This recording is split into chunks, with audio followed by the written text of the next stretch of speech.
Ágúst Jóhannsson, lokaæfingin fyrir EM í Serbíu. Hvernig finnst þér hópurinn verið búinn að samþjappa sig? Þetta var bara fín lokaæfing. Við fórum aðeins hérna í varnarleikinn og svona aðeins að vinna með hraðablöfin, annað tempó í okkur. Það gekk vel.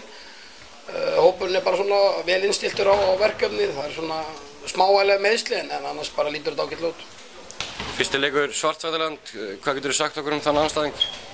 Það eru auðvitað bara gríðarlega sterkar með mjög sterkar skittur beggja megin fyrir utan og mjög góða línumann. Þannig að það eru svona þeir leikmenn sem taka flestar ákvarðanir í þeirra sóknarleik, sem spila 6-0 varnarleik og eru svona pínu aggressívar þar. Þannig að við erum byrjuð nú þegar að undirbúa okkur aðeins fyrir þann leik og varnarleikurinn í dag svona gekk út á það svona hvernig Svartfjallaland að spila. Annar aðstæðingur í riðlinu með Rúmenía, hvað getur þú sagt um þann aðstæðing? Það eru auðvitað bara gríðarlega sterkar líka að spila 6-0 varnarleik og spila mikið með 2 línur sóknarlega. Taktikarnar ganga mikið út og það enda með 2 línumenn. Þetta eru auðvitað, hvað maður að segja, bara svona típist austantjálslið sem spilar agaðan sóknarleik og við þurfum að vera mjög þolinmóð mótið þeim til að fá okkur út úr því. Svo má ég ekki gleyma Rússland, þeir eru einnig með þeim í riðli. Getur þú sagt okkur um það lið? Já, það er svona komið nýr þjálfari þar og voru 10 breytingar, 10 leikmenn inn og 10 út, þannig að það er svona smá breytt lið.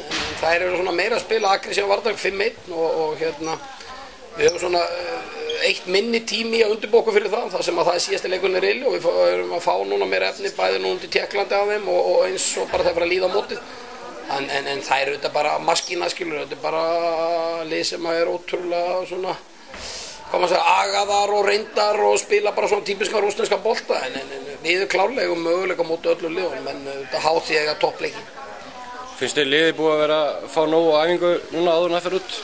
Já, þetta hefur gengið bara fínt og búin að vera svona fítstígandi í æfingunum og nú fáum við 2 leiki á móti Tékkum á föstudag og laugardag og svo 1 leik á móti Serbum á sunnudag, þannig að það er bara mjög fínt. Við þjálfararnir erum mjög sátti við þann undirbúning. Fyrirliði liðsins verður? Hrafnhildur Skúladóttir er fyrirliði liðsins. Þú segir að þið farið út á morgun, langt ferðara fyrir höndum?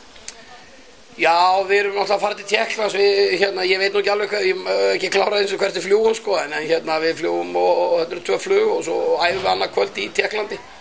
Og svo tökum við rólega fyrir partinn á morgun, á föstudeginum og spilum þar á móti Tékkunum. Þannig að við undirbúum okkur bara vel fyrir þessa leiki á móti Tékkunum. Tékkar eru líka á leiðin á EM og við erum öflugt lið og erfiðan útvöld, þannig að það er bara góð æfing fyrir okkur að spila þar og við ætlum okkur bara að ná góðum úrslitum.